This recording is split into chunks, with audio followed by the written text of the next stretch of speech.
태양이 떠오르면 어둠은 사라지고 세상이 밝아져요. 특히 낮 12시 정오의 태양은 가장 밝게 세상을 비추지요. 하나님은 태양과는 비교할 수 없이 밝은 빛이에요. 우리가 하나님을 만나 빛 가운데 행하면 주님의 보혈이 과거, 현재의 죄는 물론 미래의 죄까지도 깨끗이 씻어 주신답니다. 빛이신 하나님과 사귐이 있나요? 영적으로 빛은 어둠이 전혀 없는 하나님을 나타내며 진리를 의미해요.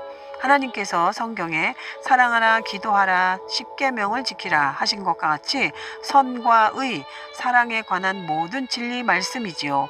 따라서 빛 가운데 행한다는 것은 하나님 말씀을 지켜 행하는 거예요.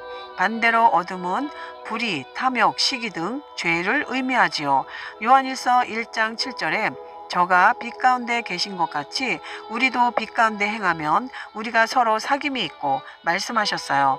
누구든지 빛 가운데 행하면 빛이신 하나님과 친밀한 사귐을 가질 수 있다는 거예요. 사귐이란 서로가 잘 아는 사이를 말해요. 우리나라 대통령이 누구인지 내가 알고 있다 해도 대통령이 나를 모른다면 사귐이 있다 할 수 없지요. 또 서로 얼굴만 아는 사이가 있는가 하면 비밀이 없을 만큼 친한 사이도 있어요. 하나님과의 관계도 마찬가지예요.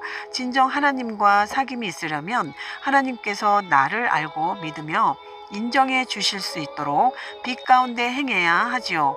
만일 우리가 어둠 곧 죄를 지으며 살아간다면 빛이신 하나님과 사귐을 가질 수가 없어요.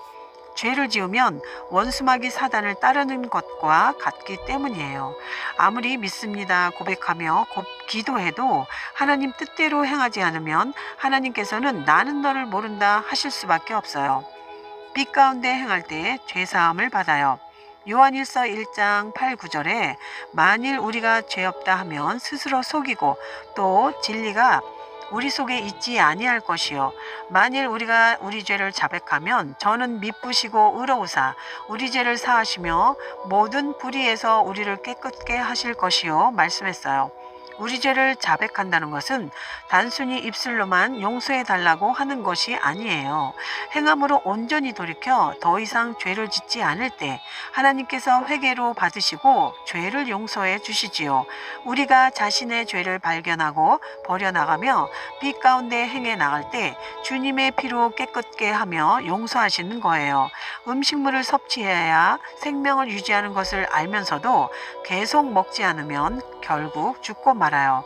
마찬가지로 입술로만 회개하고 여전히 빛 가운데 행하지 않으면 이는 주님의 보혈로 모든 죄를 용서받은 것이 아니지요.